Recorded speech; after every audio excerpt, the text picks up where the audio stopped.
My perfect husband had an affair with my niece, who I raised like a daughter. All right, so this is a mess. I feel stupid for not realizing sooner. But I guess hindsight really is 20/20ths. My husband and I have been together for years. We've had our ups and downs, but I always thought he was a solid guy, you know? The kind of husband you could rely on. The kind that maybe even other people rely on too. A little background because I think it helps explain why I'm so thrown here. My niece Anastasia is 23, and she's my brother's daughter. Her mom took off with some random guy ages ago, and my brother isn't what anyone would call reliable. He barely works, drinks more than he should, and honestly, it feels like he's got zero priorities. Because of that, Anastasia pretty much ended up with me and my husband as her stable family. I'd cook her meals, make sure she was getting her homework done, pick her up from school. You get the idea. My husband was great with her too, which, looking back, was probably part of the problem.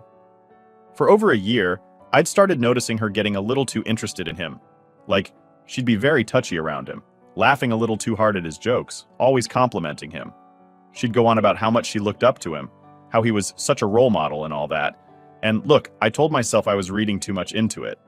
That's on me. I even convinced myself I was just being paranoid, that it was probably just admiration and nothing more. I mean, he's 40 and she's practically family. Who would ever expect their husband to look twice at their own niece? But one thing stuck with me, even back then. There was this one time she insisted on ironing his suits. My husband always wears these expensive suits for work, and I told her it wasn't necessary, but she practically insisted. Said she wanted to help, wanted to be useful and all. It seemed like a small thing then, and I was busy with my own stuff, dealing with my 7-year-old daughter who was having a hard time adjusting to a new school. So I let it go. I figured she was just trying to learn some life skills or whatever, and yeah, maybe I should have seen that as a warning sign. Fast forward to 3 days ago, I was out of town on a business trip. I'd left my daughter with him since I knew he could handle her, or at least I thought he could. But the second day I'm gone, I get this text. It's from an unknown number, and all it says is, "You should know what's been happening between your husband and Anastasia." I remember staring at my phone completely confused, thinking it was a prank. Who would send something like that? But there was this gut feeling that told me to dig a little. When I finally got home, I confronted him. I didn't have much proof, just that one anonymous text. But I think he could tell I was serious, and I'll never forget his face. The guy who always has an answer, always keeps his cool, was suddenly sweating and stammering. That's when he finally admitted it. He said, "It just happened once." Just happened. Once! Like that somehow made it better. He started going on about how he was sorry, how it wasn't planned, how they'd just been sitting around talking and one thing led to another. He tried to make it sound like it was this accident. Said they'd been bonding over everything Anastasia was going through with her dad. All the usual excuses. Said he felt sorry for her. Like I hadn't done enough already by basically being her mom for most of her life. I kept asking questions.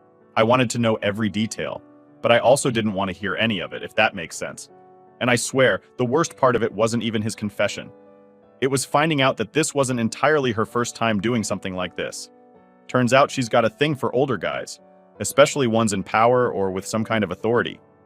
My husband's a successful business owner with a ton of employees, so apparently that made him her perfect target. She'd been telling people that she liked men who were more mature or more established. She didn't even hide it. What hurts the most is that I thought I knew her. She's my niece, someone I practically raised. The idea that she'd betray me like this, knowing all I've done for her, knowing how close I am to her, it just guts me. And maybe that's why I feel so betrayed, because it's not just about my husband's mistake. It's that she was so okay with hurting me. She could have had a guy her own age. Heck, she's beautiful, smart, she could get anyone. But no, she went for my husband. And what does my husband do to make it better? He says, she was just there, I was weak. Like somehow that's supposed to make me feel better? Like he was some helpless bystander as if he didn't make the choice himself. And the excuses just kept coming. He said they'd been drinking, even though he rarely ever drinks, and he didn't know what came over him. He said she was mature for her age, that he never saw her as just a kid. All this nonsense that doesn't excuse a damn thing. Now I'm stuck with this horrible choice. Do I throw it all away over this one thing? Part of me wants to kick him out right now, make him leave and never come back. But then I think of our daughter. How do I explain this to her? And as for Anastasia, I have no idea how I'll face her. She's not just some random girl who made a mistake. She's family, and she betrayed me in the worst way possible. She didn't even have the decency to hide it, to feel shame or guilt. And the way she looks at me now, with this smug little smile, It's like she thinks she's won something. I wish I could say I've made up my mind about what to do, but I haven't. My husband keeps trying to talk to me, trying to apologize, but I don't think there's anything he can say that'll make this right. And Anastasia, she's become this stranger to me. I feel like a fool for not seeing it sooner, for not stopping it before it got this far. All I know is, I can't just sit here and act like nothing's happened. Everything's different now, and it's tearing me up inside. So after my husband's "it only happened once" excuse, and my niece's smug face still fresh in my memory, I was about ready to pack up and leave everything behind. But as it usually goes, it's not that simple, especially when family is involved. Just when I thought I couldn't feel more alone or betrayed, my family stepped in, and not in a way that made anything better. The day after I found out, I had my mother come over. She knew something was wrong because I'd called her in a fit the night before. She shows up, acting concerned, asking all these questions. And as much as I didn't want to get into the whole mess with her, I just couldn't keep it in anymore. I told her everything, every disgusting detail my husband had admitted, and all the betrayal I felt from Anastasia. Now here's the kicker. Instead of being shocked or outraged, or even mildly surprised, my mom just looked at me with this sad, knowing face. And she said something like, "Well, honey, I knew she was troubled." I couldn't believe what I was hearing. My mother had known that my niece, the girl I practically raised, had these issues. She'd known that Anastasia was more than a little off, and she kept it to herself. My mom went on, saying she didn't want to add to the family drama, and that she'd hoped Anastasia would just grow out of it. She even admitted that she'd caught her acting strange a few times, but she didn't think it was her place to interfere. I felt my anger boil over. I snapped, asking why she hadn't said a word to me if she knew something was up. And do you know what she said? She said, "I didn't want to hurt you." Well, that ship has sailed, hasn't it? So here I am, realizing that not only did my husband and niece betray me, but my own mother had been hiding things from me too. It's like every single person in my life decided to keep me in the dark. As if things weren't bad enough, my brother, Anastasia's useless father, decides to make an appearance. Now my brother has always been a mess. He barely holds a job, drinks like it's a hobby, and anytime something goes wrong in his life, he expects someone else to clean it up. He walks in, smelling like he hasn't showered in a week, and immediately starts asking for money. Yep, that's right. He's asking me for money, right after I told him about the mess his daughter made of my life. He didn't even react to what I'd just gone through. I'd barely finished explaining, and he's like, "So, you think you could help me out with a little cash?" It was unbelievable. Here I am, trying to keep my marriage and family from falling apart, and my brother is acting like it's just another day. I started telling him to get his act together, to take some responsibility for once, but he just shrugged and said, "She's her own person now, not my fault." Not his fault. He raised her, or, well, he was supposed to, but he failed at that just like everything else in his life. And then, as I'm trying to process all this, my mother decides to chime in, trying to calm me down. She's saying things like, "It's been hard on him too, and we all have our struggles." Meanwhile, my brother's just standing there, looking at his nails or whatever, like he's bored. I couldn't take it. I told him to leave. Told him that if he wasn't here to support me, he didn't need to be here at all. Of course, he made a big scene, acting all offended, but I didn't care. For once, I needed him to be a brother, and he couldn't even manage that. After he left, my mom sat me down and started talking to me like I was a child. She kept saying, "You know, your niece has had a hard life." Like I didn't already know that. But guess what? So have a lot of people, and they don't go around seducing their aunt's husband. It's like my mom was trying to justify it all, like she wanted me to forgive Anastasia and just move on. She actually suggested I sit down and talk to Anastasia, like this was some kind of minor family misunderstanding we could patch up over a cup of coffee. I couldn't believe it. My niece betrayed me, my husband betrayed me, and now my mother's making me feel guilty for not being understanding enough? She even said something along the lines of, she looks up to him so much. Maybe she just got confused. Confused? That's what we're calling it now? I looked at her and said, "Mom, you can't possibly expect me to just sit down and let this go." Her response? "Well, honey, sometimes family does things we don't understand." That's it. That's her advice. Just deal with it, apparently. I thought she'd be on my side, that she'd at least be mad with me, maybe even cut off Anastasia until she owned up to what she'd done. But no. My mother was practically making excuses for her, like I was being unreasonable for feeling the way I did. By the end of the conversation, I was exhausted. It felt like I'd lost everything. My husband was trying to excuse his behavior, my niece was completely unapologetic, my mother was playing peacemaker, and my brother was, well, my brother. Alone, betrayed, and angry didn't even begin to cover it. I felt like I was drowning, like every time I tried to come up for air, another family member was pushing me back under. I went to bed that night feeling more alone than I'd ever felt in my life. My husband kept trying to talk to me, but I couldn't look at him. I just kept seeing my niece's face, that smug little smile, and my mother's weak excuses running through my mind. All I wanted was one person to be angry with me, to tell me I wasn't crazy or unreasonable for feeling completely shattered by this. But instead, everyone was telling me to just let it go, as if that's even an option. After everything my family put me through, my husband's mistake, my niece's betrayal, my mom's lame excuses, and my brother's absolute disregard for anything that wasn't about his own selfish needs, I needed answers. I'd been fed all these excuses, but something didn't sit right. It felt too convenient, like everyone was in on some story that I was supposed to just accept and get over. But I couldn't shake the feeling that there was more to it. I started with my husband.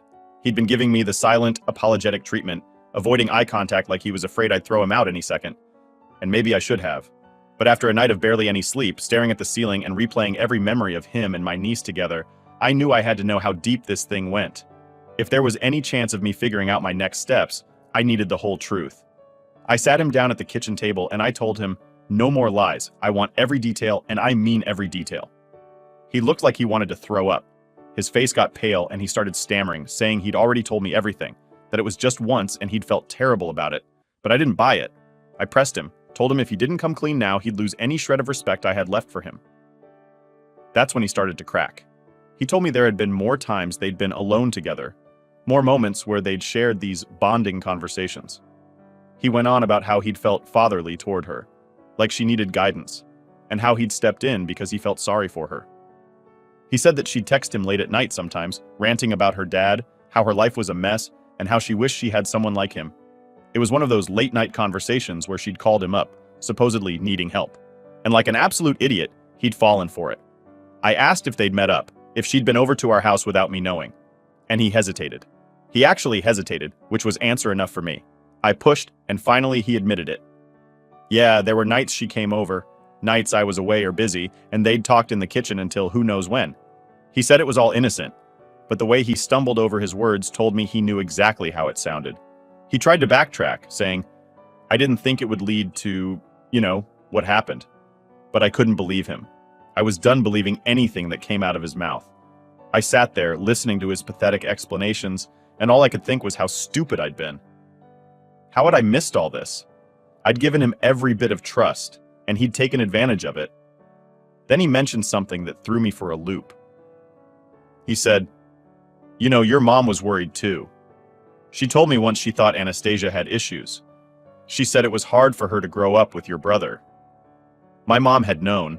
She'd seen signs. She'd even talked to my husband about it, and she still hadn't said a word to me. She had been watching this all unfold and hadn't bothered to warn me, hadn't even dropped a hint. I felt my chest tighten with rage. So everyone knew something. Everyone but me. I looked at him, feeling a weird mix of disgust and pity. Here was this man, who'd built himself up as this honorable, trustworthy guy, and he'd thrown it all away for some twisted need to be her hero. I walked out of that conversation feeling raw and empty. I had no idea what to do next, but I knew I couldn't stay in the house. I needed to clear my head, so I went for a drive. As I was out, I started thinking back on the little moments, all the things that should have been red flags. There were so many times she'd been a little too affectionate with him, times she'd complimented him in ways that felt off. But I told myself she was just adoring her uncle. I mean, who wouldn't, right? He was the only stable adult she'd had growing up. My next stop was my mom's. I wanted to hear from her own mouth why she'd kept this from me, why she'd let me walk around blindfolded while everyone else saw the truth. When I got there, she seemed uncomfortable, like she knew why I was there. She didn't even let me sit down before she started talking. Look, I didn't want you to get hurt, she said, almost in a whisper. I thought she'd outgrow it. I thought if I kept an eye on her, she'd stay in line. Stay in line? I said, barely keeping my voice steady. Mom, she seduced my husband. How is that staying in line? She gave me this sad, resigned look and said, I didn't know it would go this far. She went on about how Anastasia had always been a troubled kid, how she'd had issues since her mother left, and how I was so busy with my own family that maybe I hadn't noticed. Like it was somehow my fault that she'd ended up like this. I couldn't take anymore. I told her I was done with the excuses, done with everyone acting like this was just something I should forgive. I was boiling over with anger. not just at my husband and niece, but at my entire family for treating me like I was too fragile to handle the truth. They'd all let me believe everything was fine while they kept secrets, and now they were expecting me to just accept it.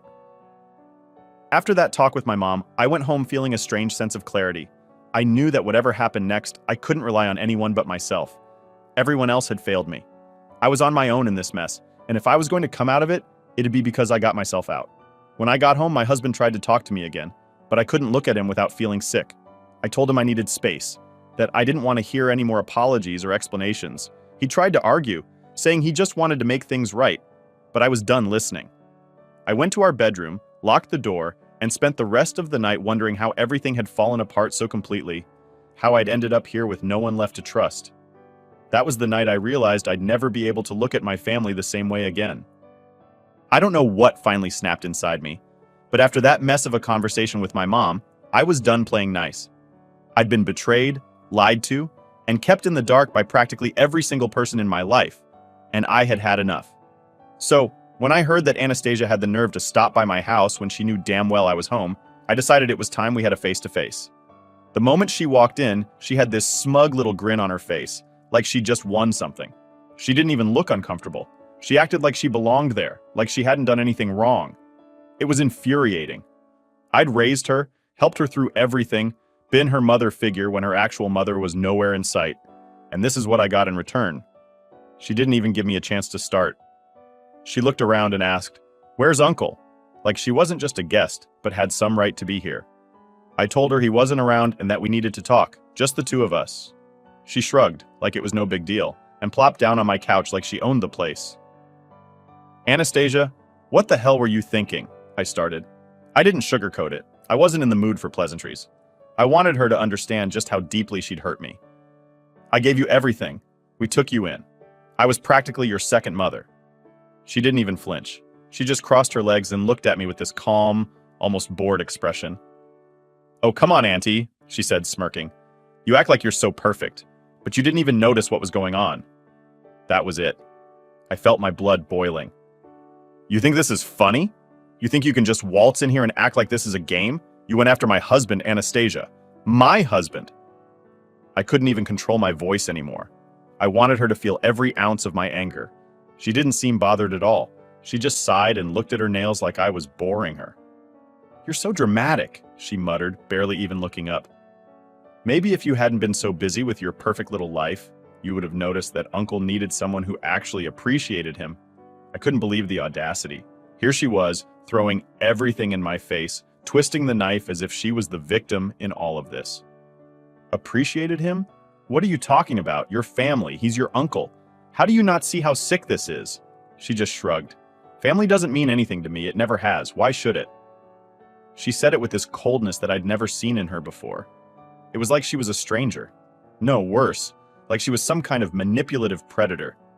She started going on about how she deserved someone like my husband, how he was wasting his time with someone who didn't understand him. She actually had the nerve to tell me that he was better off with her. "You're insane, Anastasia. This isn't normal. You need help." I spat at her, feeling a shiver go down my spine. She didn't react to that. Instead, she just smiled again, that smug, infuriating smile that made me want to scream. And then, she dropped the bomb that nearly knocked the wind out of me.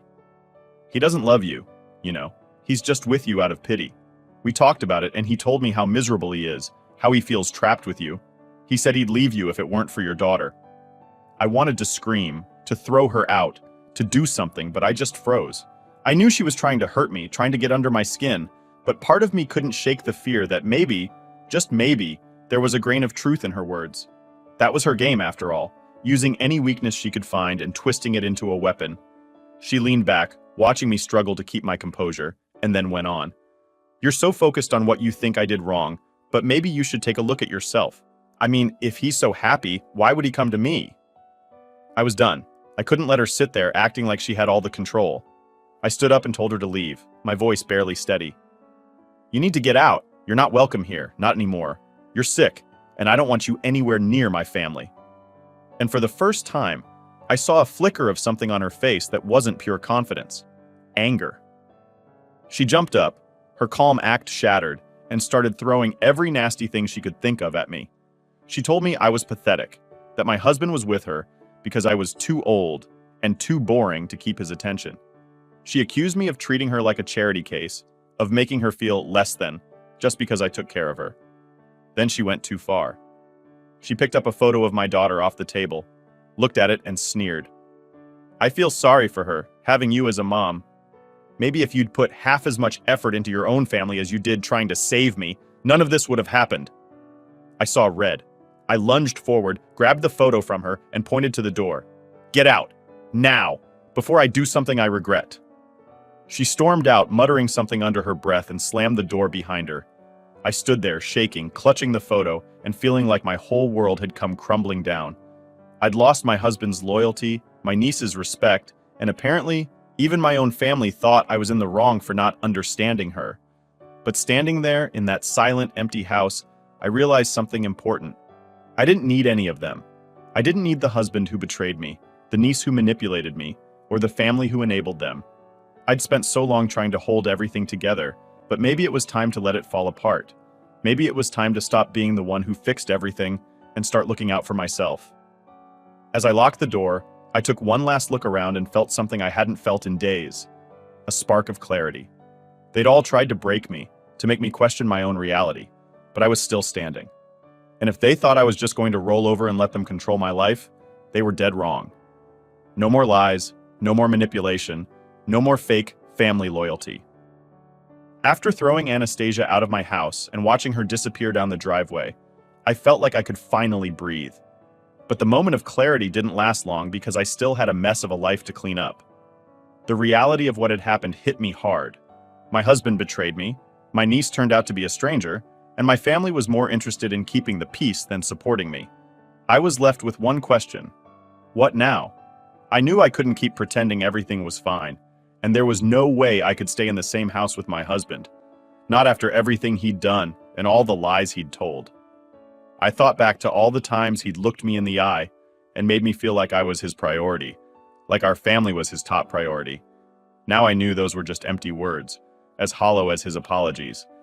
I needed to put some distance between us, clear my head, and figure out what I wanted. The first step was telling him to leave. I went into the living room where he was sitting on the couch, looking as miserable as ever. He opened his mouth like he was about to say something, but I didn't give him the chance. You need to pack a bag and go, I told him, my voice surprisingly calm. I don't care where you go, but you're not staying here tonight. I need space, and I need time. You've taken enough from me, and I need to start taking something back. He looked at me like he'd just been slapped. Where am I supposed to go? He asked, like that was my problem. Not my concern, I replied, not breaking eye contact. Find a hotel, stay with a friend, I don't care, just get out. It felt strangely empowering, watching him scramble to come up with a response. For once, he didn't have an excuse ready, no justifications, no empty promises to make it all better. He knew he couldn't fix this, and I could tell by the look on his face that he finally got it. After he'd packed his things and left, the silence in the house was almost deafening. But I felt something else mixed in with that silence. A sense of relief. I wasn't about to start pretending this was easy, but getting him out of the house felt like the first step toward reclaiming my own space, my own life. I went from room to room, feeling the weight of all the memories pressing down on me. Some part of me wanted to burn it all down, but I knew that was just the anger talking. I didn't need to destroy everything. I just needed to take back what was mine. That night, I did something I hadn't done in days. I took out my laptop and started researching divorce lawyers. I didn't want to rush into anything, but I knew I needed to be prepared. If this was going to end, it would end on my terms. I wasn't about to let him play the victim or twist this story around to make it seem like some kind of mistake we could just get over.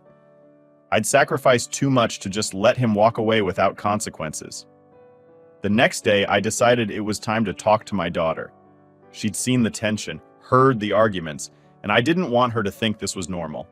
I sat her down, kept it simple, and told her that her dad and I needed to spend some time apart. I told her it wasn't her fault, that we both loved her and always would. Watching her little face struggle to understand broke my heart. I'd done everything I could to protect her from this mess, but here she was, caught in the middle. That's when I realized this wasn't just about my husband and me. I was making these decisions not only for myself, but for her. I wanted her to grow up in a home where people respected each other, where trust meant something. I wasn't willing to teach her that it was okay to let people betray you and just let it go. She deserved better than that, and so did I. After that, things felt a little clearer. I started making calls, setting up consultations with a few attorneys, and organizing everything I needed to start moving forward. It was overwhelming, to say the least. Every phone call, every form I filled out was a reminder of how much I'd lost, of how everything I thought I'd built with this man had just crumbled to dust. But there was also a strange comfort in it, knowing I was taking control, that I wasn't just sitting around hoping things would magically fix themselves. Throughout all of this, my family was eerily silent. I hadn't heard from my mom since the day I confronted her, and honestly, I didn't care. Her excuses, her way of sweeping things under the rug, it was part of what led me here in the first place. I didn't need her support, if that's what she called it. I was done letting her tell me to look the other way, to be understanding about things that were unacceptable. Then, just when I thought I could move forward without any more drama, I got a message from my brother. He had the audacity to ask me for help. Apparently, he'd heard through the grapevine that I'd kicked my husband out, and he wanted to talk. I couldn't help but laugh. The man who'd shown zero empathy, who'd brushed off his daughter's actions like they were a joke, now wanted my help. It was ridiculous. But I was done with him too. I told him that he and Anastasia were no longer part of my life, that they had crossed a line they couldn't come back from. And you know what? He didn't even argue. He just said fine, like he was relieved he didn't have to pretend to care anymore. That was it. Another bridge burned, another tie severed. After that, I felt an odd sense of closure. I'd always believed in keeping family close, no matter what, but this situation showed me that not everyone deserved a place in my life. Sometimes, family wasn't about blood. It was about respect, trust, and loyalty. And if those things weren't there, then what's the point? By the time the weekend rolled around, I was feeling lighter. It's not like all the pain had disappeared. That would take time. Probably more time than I wanted to admit. But I'd taken the first steps. My husband was out of the house, my family was out of my life, and I was starting to rebuild on my terms. As I stood in my now quiet home, I felt something I hadn't felt in weeks: peace. It was a new kind of peace, one that came from knowing I was done sacrificing my own happiness for people who didn't deserve it. I knew the journey ahead wouldn't be easy, but for the first time, I was ready for it. I was done looking back. And just like that, I knew I'd finally taken my life back. Update. It was only a matter of time before Anastasia's choices caught up with her, and now, they finally have. Word got around that she got tangled up with another married man, except this time the wife wasn't about to sit back and let it slide. She confronted Anastasia, and things got ugly. Really ugly. Apparently, the wife went after her hard, enough to land Anastasia in the hospital with a broken nose and bruises everywhere. And the guy she'd been with? Divorced, apparently. I guess Anastasia isn't his perfect woman now that he's single. I wasn't surprised, not one bit. Part of me thought, this is what happens when you make a career out of going after other people's husbands. But it didn't take long for my mom to start with the phone calls, the guilt tripping, and the same old family speech I've heard 1,000 times before. She's really sorry, you know, my mom said the second I picked up the phone. She's been through a lot, and she just needs her family right now. She wants to apologize to you to make things right. But I wasn't having it. Sorry? I laughed bitterly. Where was this sorry when she was tearing my family apart? Where was it when she decided to make my life hell? She's been in so much pain, Mom kept going, not even hearing me. And now she's stuck in that hospital bed. You don't have to forgive her, but at least let her apologize. Just visit her once. It's all she's asking for. I took a deep breath, feeling that familiar anger bubbling up again. Mom, I'm not interested. She's paying for her own choices now, and I'm done pretending she's some victim. She made her bed. Now she can lie in it. Please, she pushed, her voice turning pleading. She's family. That was the last straw. No, Mom, she destroyed this family, and now you're asking me to come and comfort her? I'm done with her. And if you keep pushing this, I'll be done with you, too. I hung up, feeling a strange sense of relief. Maybe that sounds cold, but the truth is, I don't have any sympathy left for Anastasia. She crossed every line, threw away every bit of love and support I'd ever given her, and turned my life into a nightmare. So no, I won't be visiting her. I won't be showing up to accept her apology or make her feel better about what she's done. She wanted to play with people's lives, wreck homes, and act like it didn't matter. Now she's facing the consequences of that, and I'm not going to be her shoulder to cry on.